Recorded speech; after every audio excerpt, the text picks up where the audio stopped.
हमारे बच्चे जो हैं वो एनआईडी, नेफ्ट, यूसीड, आर्किटेक्ट वगैरह में जाते रहते हैं। बोकारो के चित्रकार सुनील मोदी, जो झारखंड ही नहीं पूरे देश में जिले का नाम रोशन कर रहे हैं। सुनील मोदी के बनाए चित्र राष्ट्रीय और अंतर्राष्ट्रीय स्तर पर सराहा जा रहा है। इनकी आरंभिक शिक्षा बोकारो के केंद्रीय विद्यालय से हुई और ललित कला विषय में स्नातक पटना विश्वविद्यालय के कला एवं शिल्प महाविद्यालय से हुई है। वर्तमान में सुनील मोदी दिल्ली पब्लिक स्कूल बोकारो में कला के अध्यापक हैं। आइए परिचय के साथ जानते हैं कला के प्रति कैसे हुआ झुकाव। नमस्कार, मैं सुनील कुमार मोदी आप लोगों का अपने स्टूडियो में स्वागत करता हूं।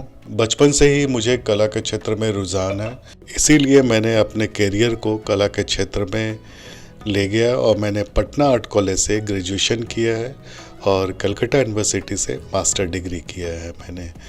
और उसके बाद मुझे ललित कला एकेडमी द्वारा 1 साल का नेशनल स्कॉलरशिप मिला, रिसर्च स्कॉलरशिप मिला है, जहां मैंने भुवनेश्वर में हमने 1 साल काम किया है, रिसर्च किया अपने पेंटिंग के विषय पे। देश के सभी प्रतिष्ठित संस्थानों से एग्जीबिशन में लगातार पार्टिसिपेट करता रहा हूँ, चाहे वह भारत भवन भोपाल हो, ललित कला एकेडमी न्यू दिल्ली से हो, राष्ट्रीय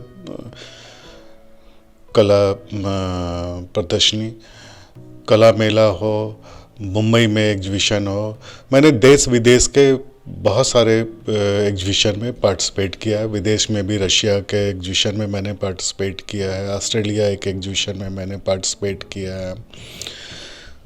मुझे एक बहुत बड़ी उपलब्धि मिली, national gallery of modern art, जो ministry of culture and sports के अंतर्गत आता है, और उसका मैं एपेक्स कमेटी मेंबर भी रहा हूँ 3 साल के लिए। ये कार्यक्षेत्र था हमारा, तो मैंने उसमें भी काफ़ी काम किया है। और मैं लगातार कुछ ना कुछ हमेशा सारे एग्जीबिशन वगैरह में पार्टिसिपेट करता रहता हूँ। यूथ फेस्टिवल का गोल्ड मेडलिस्ट हूँ, नेशनल यूथ फेस्टिवल, ड्रामा नाटक से हो या चित्रकला से हो, मैं गोल्ड मेडलिस्ट हूँ।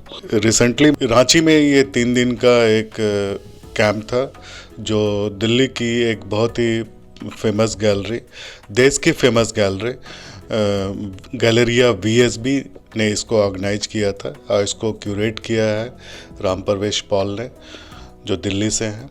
और इसमें देश के 13 कलाकार को आमंत्रित किया गया था, जिसमें बोकारो से हम 2 कलाकार थे, मैं और एक मिस्टर रंजीत कुमार। और ये कैंप में हमने वहाँ पे 3 दिन काम किया है, पेंटिंग किया है, और 2 पेंटिंग हमने बनाई है कैंप में। और ये पेंटिंग परचेज पेंटिंग है, क्योंकि उन्होंने ये पेंटिंग, गैलरी वालों ने ये पेंटिंग परचेज कर ली है। आप एक शिक्षक हैं, फिर कैसे समय निकाल पाते हैं चित्रकारी के लिए? मैं बच्चों के लिए तो काम करता ही हूँ, और बच्चों के लिए मैं काफ़ी एक्सपेरिमेंटल काम किया है। उनको हमेशा एक नई क्रिएटिविटी की तरफ मैंने ले जाने की कोशिश की है। जहाँ तक संभव हो सका है उनको एक्सपेरिमेंट कराया है। हमारा पढ़ाने का तरीका भी बिल्कुल अलग है।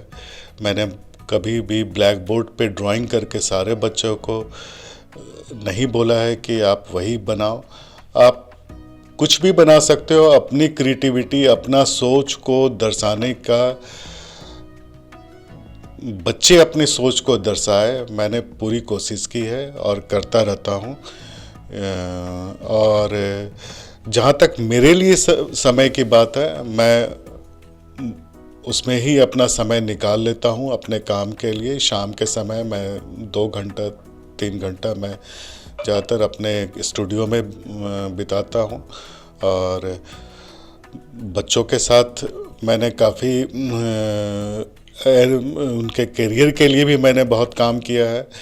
हमारे बच्चे जो हैं वो एनआईडी, नेफ्ट, यूसीड, आर्किटेक्ट वगैरह में जाते रहते हैं। हर साल हमारे अपने बच्चे जो हैं वो 5-6 बच्चे जो हैं वो क्वालिफाई होते हैं ऐसे कंपटीशन में।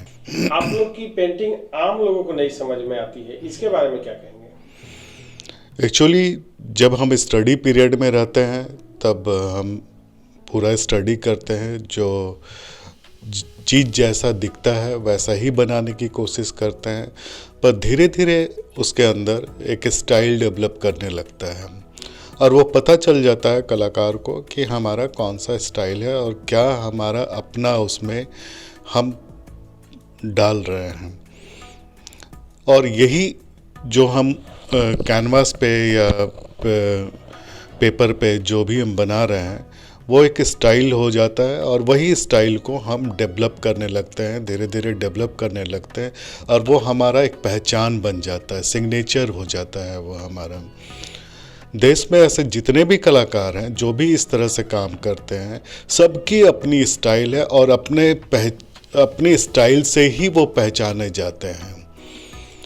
चाहे वो हुसैन हो, चाहे वो रज़ा हो, चाहे वो तैयब मेहता हो, चाहे वो सुबोध गुप्ता हो, जो भी कलाकार हैं वो अपने स्टाइल से ही पहचाने जाते हैं और ये स्टाइल हम अपने लिए ही करते हैं और उसमें अलग अलग विषय वस्तु हमारी रहती है। कई बार सबका चॉइस अलग होता है। जैसे मैं हमेशा अपनी पेंटिंग जो है वो एक पॉजिटिव वे में एक स्टोरी जो है वो गढ़ता हूँ, उसमें वो बनाता हूँ। हमारे दिन भर का जो एक पॉजिटिविटी है, जो एक खुशहाली है, मैं हमेशा उस चीज़ को दर्शाने की कोशिश करता हूँ अपने चित्रों में।